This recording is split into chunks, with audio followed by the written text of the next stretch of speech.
Alright, hello and welcome to a new video. Today we're going to take a look at basically every move update for the upcoming season. We're only going to briefly talk about them. They're going to be specific videos where we're going to compare all of those different move updates compared to like what happened last seaseason, the old moveset and all of this kind of stuff, how it's going to be in the meta. All the small death stuff is coming on this channel here over the next week. But now, like, the season update was just released an hour ago, and I was able to finally put everything in. I prepared a ton of different matchups here with the new move sets and basically showcasing what's going to be different here. If you appreciate it, of course, feel free to follow this channel. If you're interested in PvP, this is the channel to follow. But a lot changed, actually. Like I said in the last video, basically, where we looked over it in the beginning, I was like, okay, a bit of a change, nothing crazy. I was lying to you. I was most likely lying to you, and of course we don't know exactly on how things gonna be. This video is, by the way, fully focused on the Great League. It's not gonna go over Ultra League, Master League, anything like this. Fully Great League. Again, there's gonna be videos for them separately eventually as well, but I just want to give you an overview now where the move update is out. An early overview on what you can expect for the new season with the update. Basically, what I did is I went to PvP and I changed all of the stats to the point that it's supposed to be what what we're gonna get next season.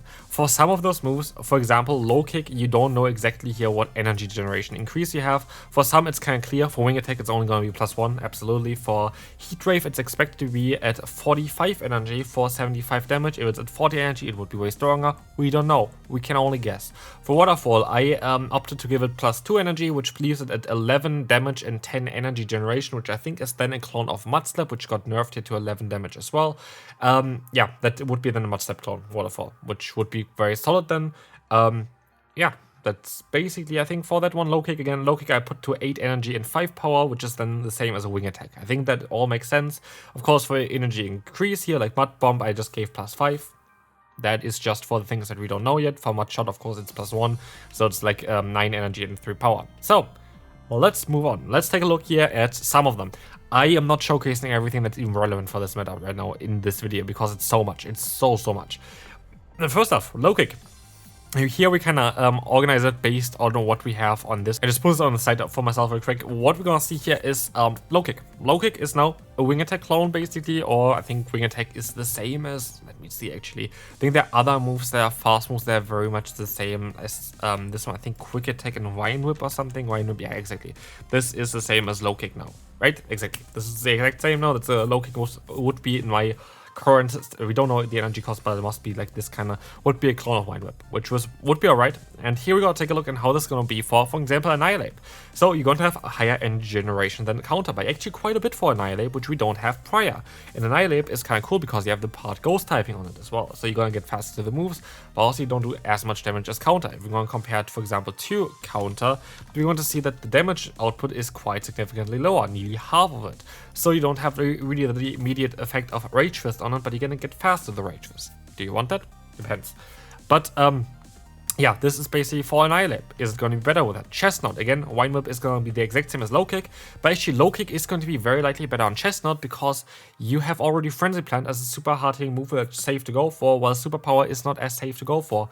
Both of them are hard-hitting moves, though. I do think still that Low Kick is going to be very likely better, also offensively. Fighting is a better fast move. And then for Hawlucha, you actually only have Poison Jab currently, and Low Kick gives you a move that is better in energy generation and gets you to the Flying Press immediately, which is kind of cool. Even for Aerial Ace, you can go for Exeter if you want to have different kind of coverage. And let's take a look here real quick on what that's going to do. Low kick is going to be one of the more interesting move updates, which I didn't really expect, because look at Hawlucha. Hawlucha all of a sudden has a fast move, which it never had prior. Look at Chestnut, being able to now beat Gustlord and Credilli kind of consistently is kind of amazing as well. Look at the Annihilate, okay, it's most likely going to be worse. Annihilate very likely still going to be a running counter. While the energy generation is cool, Annihilate is mainly used for the damage output of the fast move, and that is kind of what you have to understand here as well. But for the 2 shields, for example, you're going to see here that Annihilate is going to be not that bad with Low Kick either. So Low Kick is not a bad move. And immediately in the comment section of the last video, I've seen people asking me, what about Throw and Stalk? We're going to take a look at it here. Here are some Pokemon that kind of just didn't really have any play prior at all. And now getting, like having Low Kick already prior as their main move. Stalk, Throw, Pancham, which is a funny Pokemon because they get up to 1500 CP and they have actually very solid stats for that. You don't have the immediate power that you're going to have with the other one, with the Pangoro, of course, but it's a funny one. It's not a Dark type, but has Crunch. Interesting. Girder, which is honestly one of my favorite ones because I played this a lot in the main CS games in draft leagues, which if people know what it is, they know what it is. In Generation 7 was amazing. But as you all see here, Pokemon actually like Shadow Girder actually has some potential in the meta now. Look at Girder and look what it can do. Like it can destroy a lot of the current meta Pokemon, and that's kind of cool. I want to play this Pokemon. It's just, I don't know, like it's one of my favorite Pokemon. It's just such a fun Pokemon. It's just a mid-stage evolution. It looks absolutely silly. I like it. Otherwise, Beerus is even a bit better maybe. Pancham has some potential. Thor actually looks quite solid. It is not gonna break the meta. I don't think it's gonna be anywhere in terms of destroying the meta, but it has a very solid bulk for, especially for a fighting type. And maybe even the Shadow can do more. We see, like with Brick Break as well, added on top of it. Could be cool. Like it looks like a little bit worse to be fair, but that could be a good update. Next up, Mudshot. That's going to be one of the biggest, if not the biggest update of the season. Mudshot being back to generating 9 energy is ridiculous because you're going to have Pokemon like Diggersby coming up again. You're going to have Pokemon like Toedscool getting stronger. We're going to have Pokemon like Swampert getting stronger. We have Politoed back in the meta after the Weather Ball buff as well. Yeah, like what can I say? Diggersby is going to be now back, like definitely more common. I would assume that Diggersby is going to take over the meta. We're going to have Toedscool, which is stronger now, which is actually kind of decent counter to Diggersby. But like Toedscool is definitely going to be a little bit better here now as well. It is used differently now because I would rather go for the immediate power with Earth Power compared to the potential debuff of the Wrap. Because also Mudslap here, Mudslap got nerfed this season as well, so like this one got worse and then better. And then we have Politoed here in the back, which is a solid matchup. Like all of the Mudshot users are actually very interesting for this meta. And again, for the Master League, there's going to be Landorus back, there's going to be Groudon back, there's going to be a lot of answers to Zacian back there as well, which I think is going to make the meta in the Master League also a bit more healthy. But again, there are going to be videos towards it. Psycho Cut, I have to rush a bit through it. I have a ton of stuff to talk about. Psycho Cut, on Malamar, gives you better energy generation, can allow you to get to your second move a bit faster. On Cresselia, generally the same, but Confusion is very strong. And then Medicham and the Sidjai Hisuian already use that, and they all look kind of fantastic with it. Cresselia looks a little bit worse, as Confusion was actually quite nice on that just for the damage. Malamar looks actually quite better, which I didn't expect at all. Like Malamar looks better because of the pacing, and then the Sidjoy in the back there looks very solid. Medicham actually looks really good now as well. Like you get a little bit more damage output there, basically a fourth more damage, more like a third more damage from your fast move is kind of cool. And we see it here as well. They all have kind of some potential. Malamar with a Psy Wave though, here again is going to be a bit better than the 2 shields.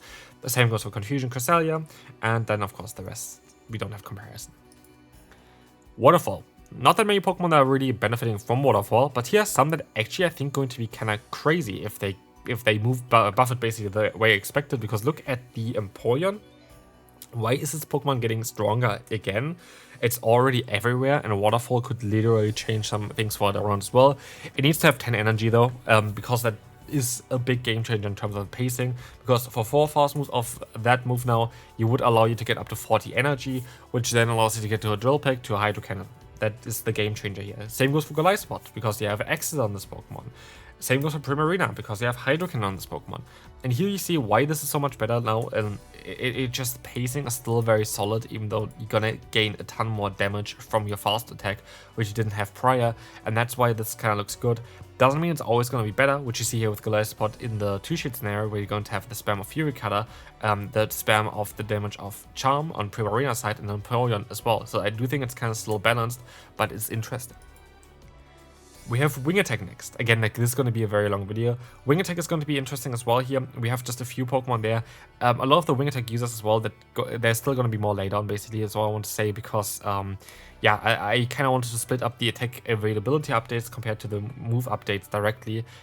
So like we have move updates first, and then we have the attack availability updates later. Gligar definitely benefits from it most likely. We have Moltres here, which is having either Sucker Punch or the Wing Attack better energy generation, Sucker Punch more damage fast move output. And then we have Golbat and Pelipper, which are honestly very interesting. We can also put something in like the Mantine, the Noctowl. They all kind of have some potential with it. But Moltres is most likely going to be worse with it. Gligar is going to be better. Golbat is going to be very interesting just because of the type that it has as well. Double resisting fighting type moves could be kind of cool. And then Pelipper is going to be back in the meta as well. I think that Pelipper has actually a lot of potential because it only got buffed recently with Weather Ball. Next up, we have the Drain Punch. We're just going to go fast over that.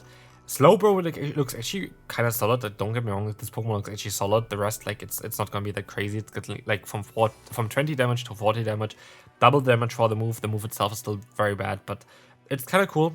It could have potential in Slowbro. I feel like Slowbro would be an interesting meta pick. Heatwave is going to be next. There's going to be more Heatwave later on, but those are Pokemon that already had Heatwave prior. And here we see that Macago actually would have very interesting pacing. Really depends on how strong this move actually going to be at the end of the day. I don't think it's going to be that impactful in any kind of way. So yeah, we're just going to leave it as this. Next up, we're going to have the Sand Tomb buff without using some of the Sand Tomb buffs that also get access to new moves, which we're going to talk about later. But Terra is going to benefit quite a bit from it, even though Mudstep got nerfed. Sand Tomb getting buffed can be actually quite nice, but Fortress is something that it scares me. Like, honestly, Fortress just scares me. This Pokemon got nerfed with the Rock Tomb, but Sand Tomb got buffed instead. It's generally definitely better. Like, Fortress is going to be very, very strong now next season. I'm a bit scared of this Pokemon. And Runerigus has some potential as well. Has great pacing basically with Sand Tomb as well. Sand Tomb now also 40 damage compared to 25 prior. Twister's barely on any Pokemon, but I actually think that Gabite now with the Mudshot buff as well could be very cool, as well as Shelgon. But as you're gonna see as well, for the Gyarados, actually it's not better than Crunch. Crunch has just better coverage, but for Shelgon it's an immediate update.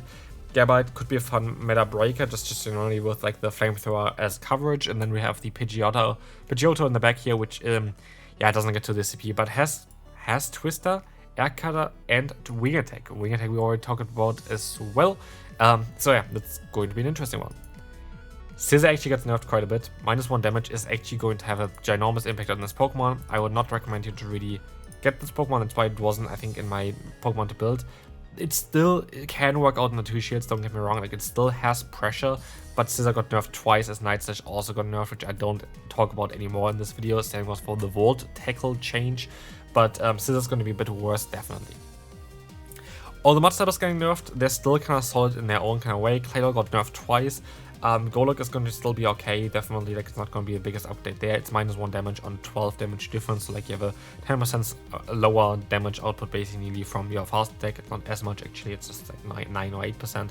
It's not going to be the world for them, but I feel like it's kind of what was needed in order to make Mudslap a bit less desirable, but it's still a very good strategy.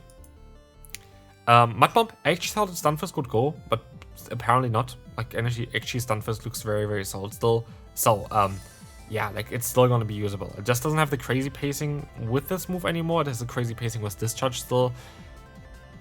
I don't know. It's going to be still there. The Stunfisk actually, like I thought it would be removed from the meta. It's not. It's going to be still there. It's still very solid.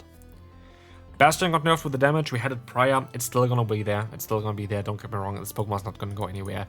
It's going to be a bit less common, which is good because also Mudshot got buffed and a lot of good ground types have Mudshot, which is going to help out against Pokemon, as well as the buff towards Low Kick. But Low Kick is mostly not as impactful, I think, though. But yeah, Bastion is still going to be very strong. Not as broken anymore as before, but still very strong. Like the Rock Tomb change is not going to do a lot. Like seriously, they're all going to be very strong. I just want to showcase here some Pokemon that have Rock Tomb, -5 damage.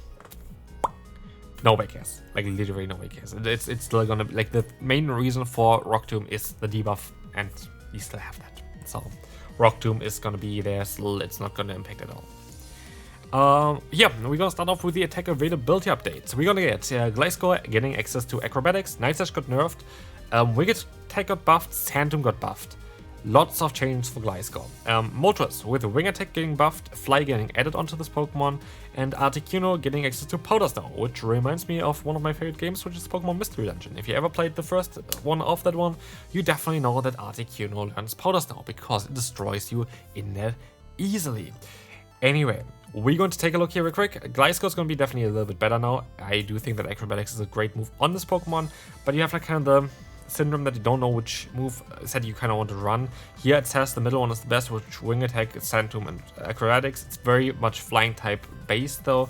I could see that double ground fast move as well. Sand Tomb could be interesting together with the Acrobatics, but we have to see. Moltres, the normal one, like is more saying not going to be very good. It's just a bad Talonflame. It's literally just a bad Talonflame. Like, there's not much more they can say about it. Articuno could be very cool though. I think it's going to be an interesting change. So, Scolipede. We have the Volcanion, we have Rotom Mow. I just try to group them together. Here we have 2 water type updates in Scald as well as Aqua Tail. neither of them are going to be way better. Volcano is funny for the Great League. I have one in the Great League. I will try it out. Somehow, Rotom destroys everything now. Leave it to it. Have fun, Rotom. Good job. Proud of you. You're doing great. It's just a sim hero. It's not going to happen actually in the actual game. But if you want to run your Rotom, now it's your time.